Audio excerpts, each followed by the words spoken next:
vai para frente, ninguém segura esse país, musicazinha, não é isso? Esse é um país que vai para frente, que muita gente cantou, e se cantava isso, né, nas escolas públicas, formava fila para entrar e a professora pedia, puxava, né? Esse é um país que vai para frente. Professor, né?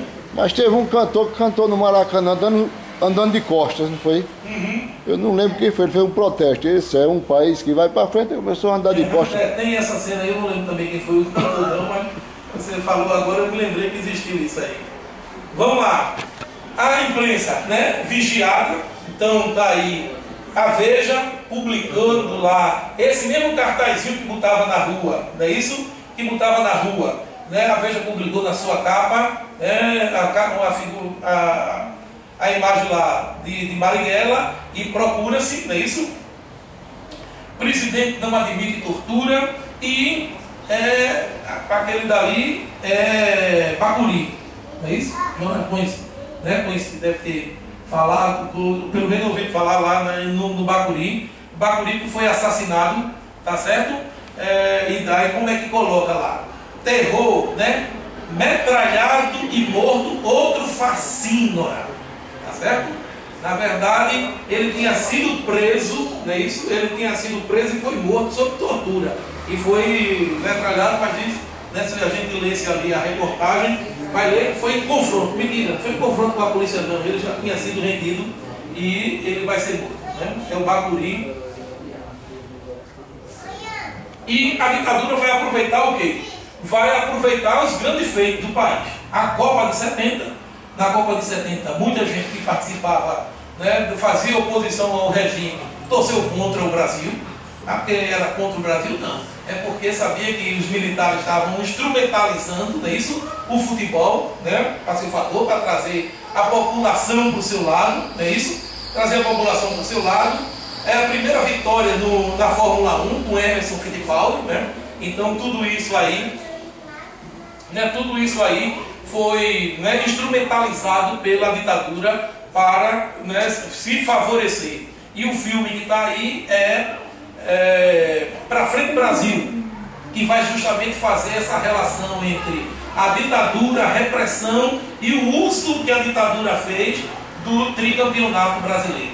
Com Reginaldo Farias e Renata do Vale. Né? Tá aí. Esse filme é um dos mais interessantes, tem muita ação. Para quem gosta de filme de ação, esse aqui é muito bom, viu? Então, é um filme de, eu acredito que de 82. Ainda estava na ditadura quando esse filme foi feito.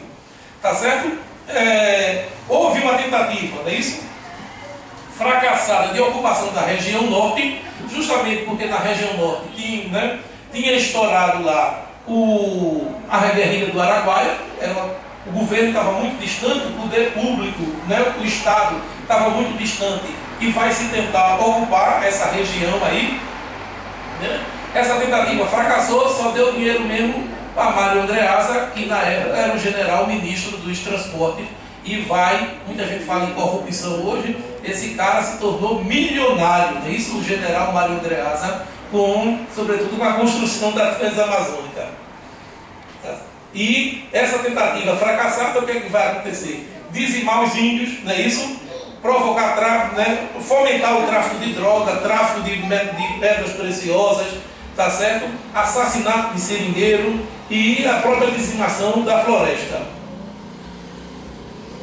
E aí, olha, para se atrair a população, né? Para se atrair a população, o que é que os militares vão forjar? O milagre econômico, não é isso? E o que foi o milagre econômico?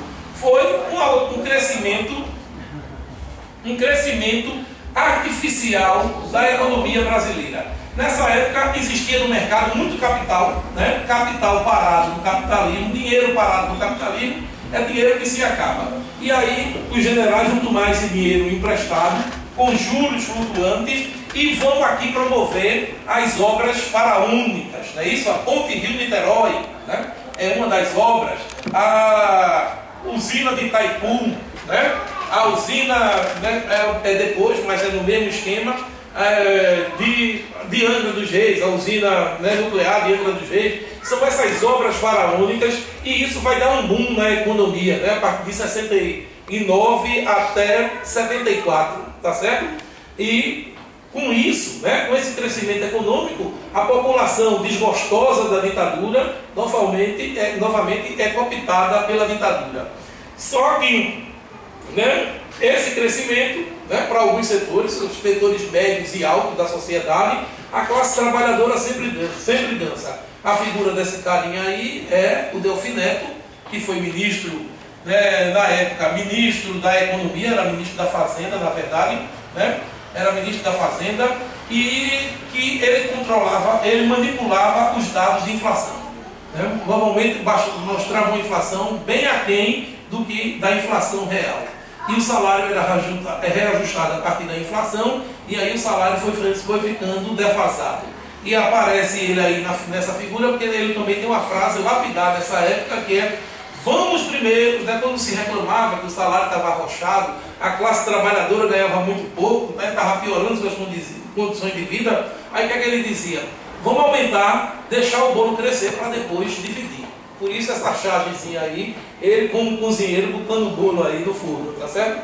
Então era a frase dele: deixar o bolo crescer para que depois a gente possa dividir. O bolo cresceu e só foi dividida de 12 anos para cá, não é isso? Só foi dividida de 12 anos para cá. E aí algumas, né? O milagre que não era santo, não é isso? Teve grande crescimento da economia, teve uma inflação moderada, modernização da indústria de base, de bens de consumo duráveis, né, das telecomunicações, ampliação e criação das empresas estatais, não é isso? Investimentos estrangeiros, as multinacionais, o arroz salarial, como a gente, né, já falou, grande concentração de renda. O Brasil passou a ser, né, a partir de então, o país de maior concentração de renda do planeta. País com mais de 10 milhões de habitantes, com maior concentração de renda do planeta. O que é que isso significa? Os ricos aqui eram muito ricos e os pobres muito pobres. Daqui a pouco a gente vai dar um dadozinho estatístico, né, percentual. Tá aí. As consequências desse milagre, né? A dívida externa vai crescer, então a gente começa aí, né, essa dívida externa em bilhões de dólares em 3 e termina em 81 com 62 bilhões de dólares. Então a dívida externa cresce muito. O salário do trabalhador diminui. Então naquele gráfico aí, à esquerda de vocês, vai dizendo a quantidade de horas que um trabalhador precisa trabalhar para obter a sua ração, não é isso? Então, para obter sua comida. E começa aí, ó, com 88, não é isso? 88 horas e vai terminar, não é isso?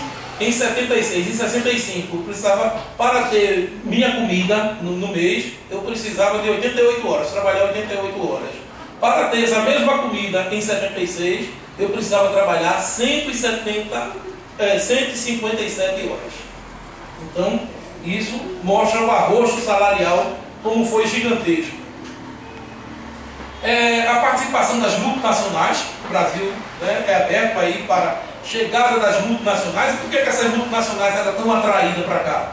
Porque aqui a gente tinha uma mão de obra extremamente barata. Com essa política de arroxo salarial, não é isso? A mão de obra, né, a empresa vinha para cá porque ela gastava muito pouco com a força de trabalho. A mão de obra era muito barata. Então a gente vai ter aí material de transporte, material elétrico, minerais não metálicos, química, metalurgia, indústria plástica, né? Grande participação aí, ó, tem participação.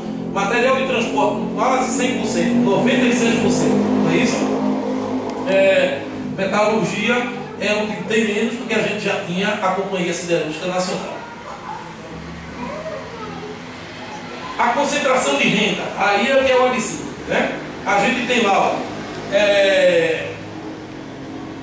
em 76, vou deixar só o, né, 76, que é o fim do milagre, a gente já está na crise, 76. Os 50% mais pobres do país ficava com 11,8% do PIB, não é isso? E os 5% mais ricos, 39% do PIB. Então, 5% da população ficava com quase 40% de toda a riqueza nacional, enquanto a metade da população ficava com um pouco mais de 10%. Não é isso? Da riqueza nacional, para a gente ver a disparidade de concentração, de renda.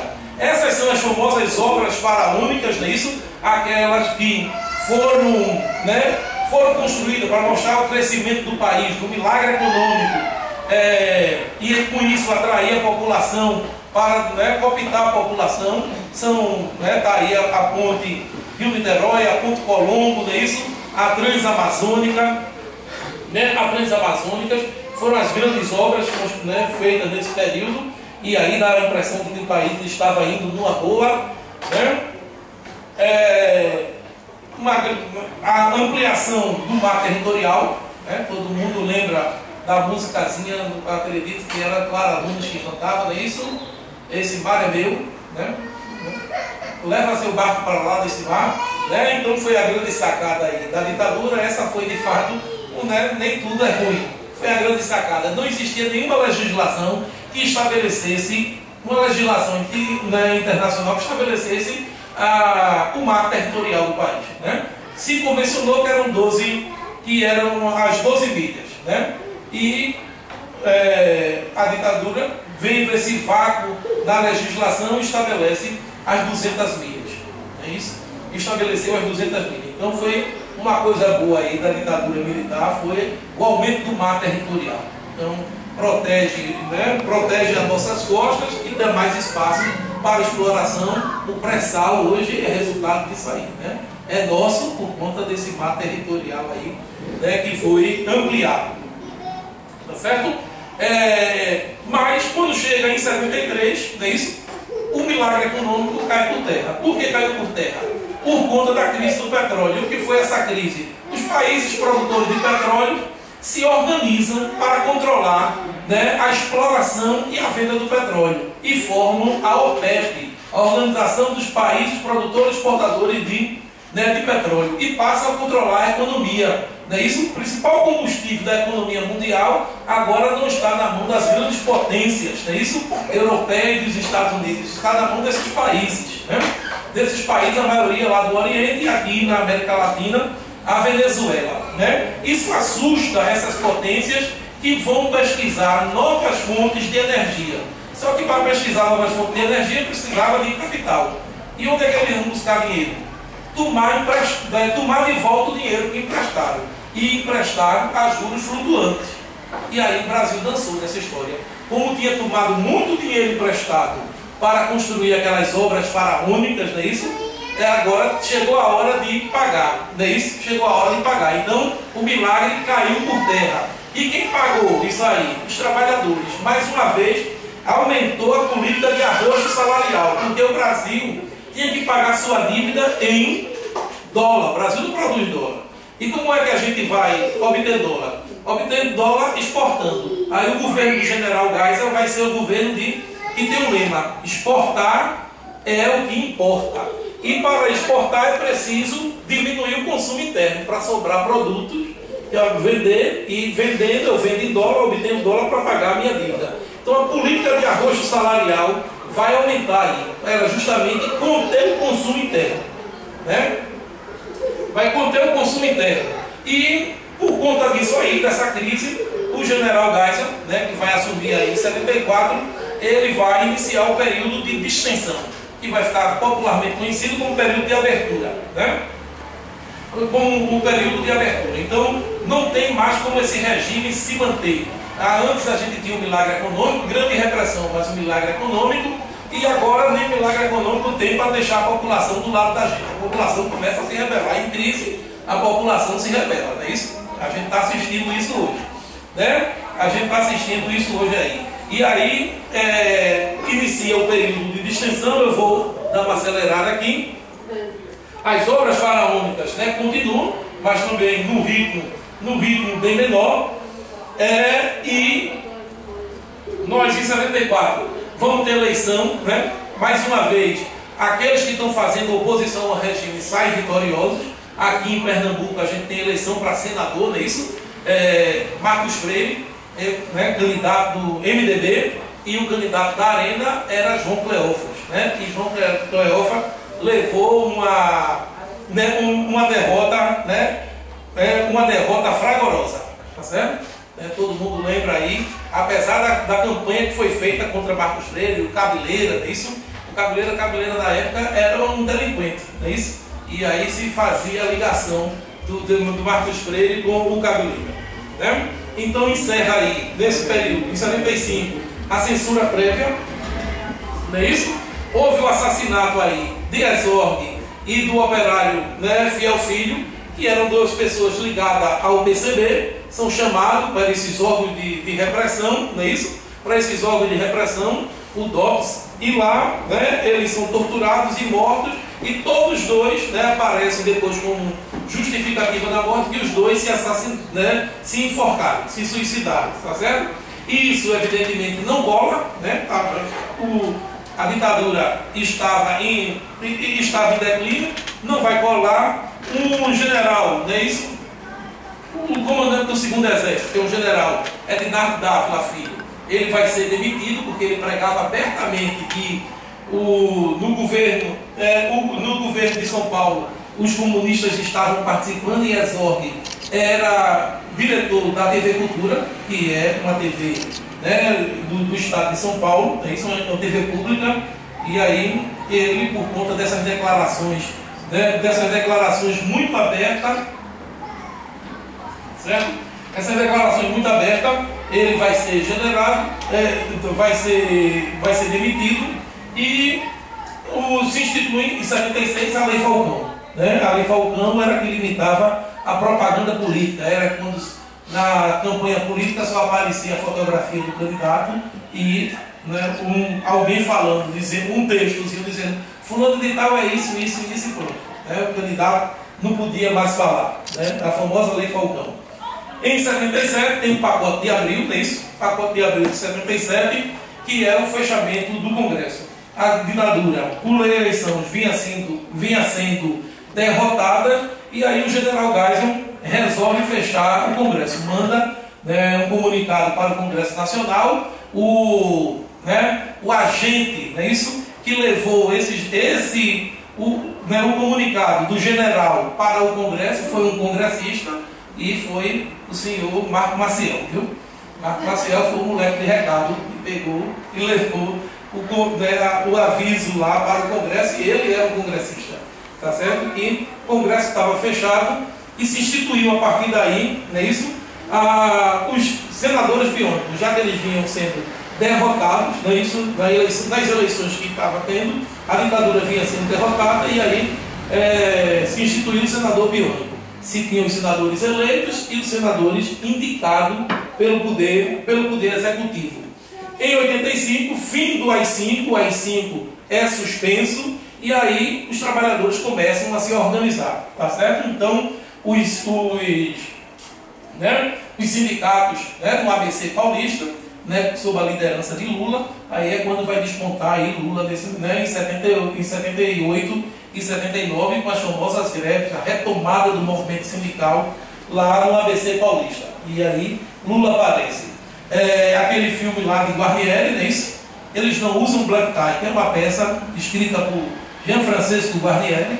Vocês devem ter ouvido falar dele, e que foi também levada para o cinema, trata justamente disso aí, o movimento sindical, a dissidência, né? As dissidências do movimento sindical, a luta dentro de uma família, quem era a favor, quem era contra, não é isso? Então, fim do governo de Geisel, estou encerrando agora, o último general é o general João Batista Figueiredo. Ele vai dar continuidade, não é isso?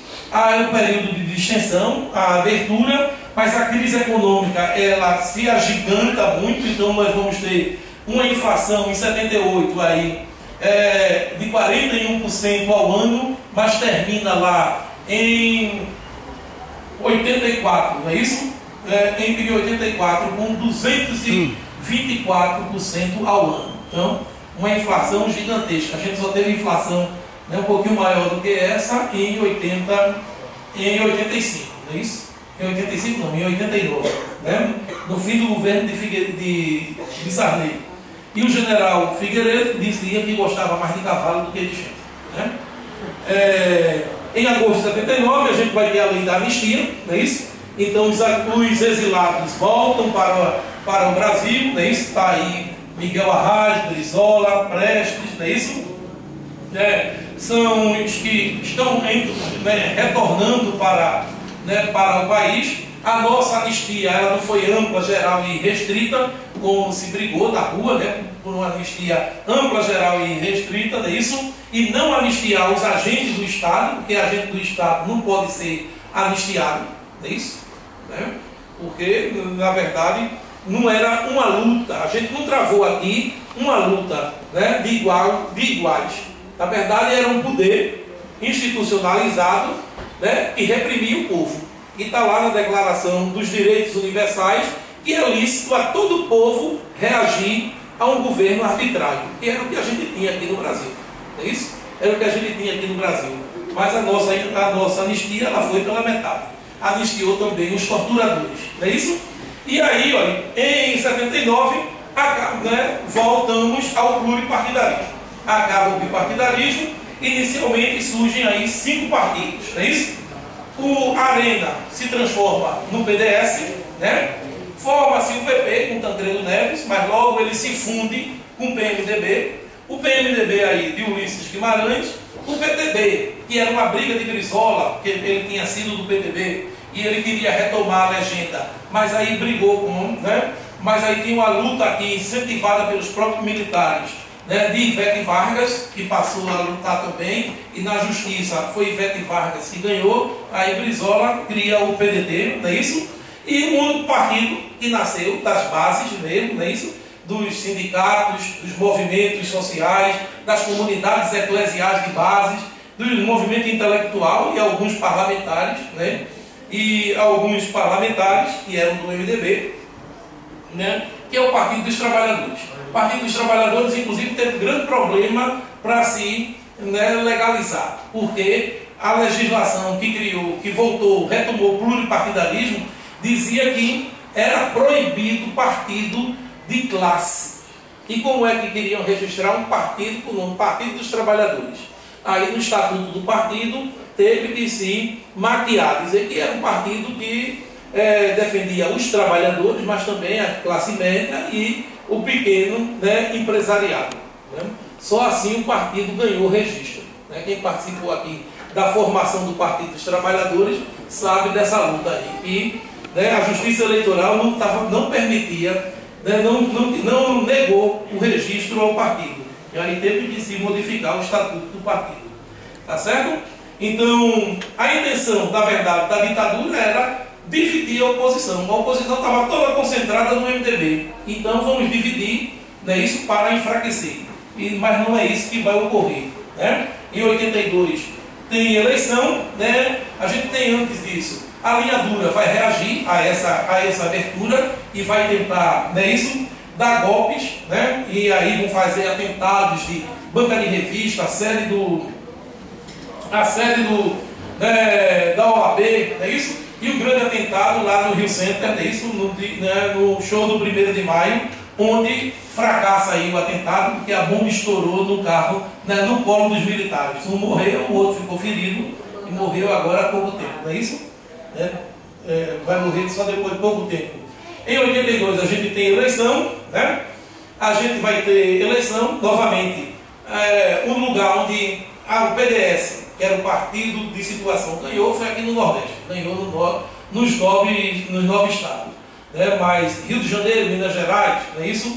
Em São Paulo foram derrotados nos grandes colégios eleitorais. Eles foram derrotados, não é isso? E a gente teve o projeto de Dante de Oliveira, O projeto de Dante de Oliveira pedindo eleições diretas para presidente em 84. Na verdade, esse movimento por eleições diretas, quem iniciou foi o Partido dos Trabalhadores, não é isso? Foi o PT. Iniciou, e Dante de Oliveira vai fazer o projeto, apresentar, só que esse projeto em abril de 84 vai ser derrotado por 22 votos, não é isso? Como era uma emenda constitucional, precisava ter 2 terços, 3 terços né, dos parlamentares. E faltaram 22 votos para o projeto passar. E aí, como não se teve eleição, né, não se tinha eleição direta, aí, e o general estava encerrando o mandato de Figueiredo, se utilizou novamente um instrumento da ditadura, que era o colégio eleitoral. O Partido dos Trabalhadores se negou a participar do colégio eleitoral, sob o argumento de que era um instrumento da ditadura e ele não ia fazer parte disso, não é isso? Aqui também nós tivemos outros parlamentares, Jarbas Vasconcelos também se negou a votar no colégio, né, no colégio eleitoral, então era um parlamentar aqui, deputado federal na época, ele não participou. Inclusive na eleição de 85 para prefeito, o Sérgio Murilo, que era o concorrente dele, né, utilizou muito isso. Ele não votou em Tancredo, e botava lá o presidente, o presidente do Congresso chamando o deputado Jarbas Vasconcelos, e gritava lá, ausente, né, era a propaganda do Sérgio Murilo, mas foi derrotado, Jarbas foi eleito prefeito do Recife. Tá certo? Então vão concorrer pelo PDS Maluf e aquele general que enriqueceu com a Transamazônica, né, o Mário Andreasa, né, como vice, e se formou a Aliança Democrática, que era uma junção do MDB, não é isso? E o PFL, que foi uma dissidência do PDS, tá certo? E aí era Sarney, e o presidente, o cara que tinha vindo da Arena, foi presidente do PDS, que era o Sarney, né? Então, no colégio eleitoral, Tancredo vence, mas em 21 de abril no dia 21 de abril de 85, Tancredo morre e aí Sarney assume o poder e é o fim da ditadura militar. Tá certo? Então me estendi um pouquinho, mas agora franquei aqui, né, a palavra está franqueada a vocês e aqui os membros da mesa vão querer falar. Então era isso.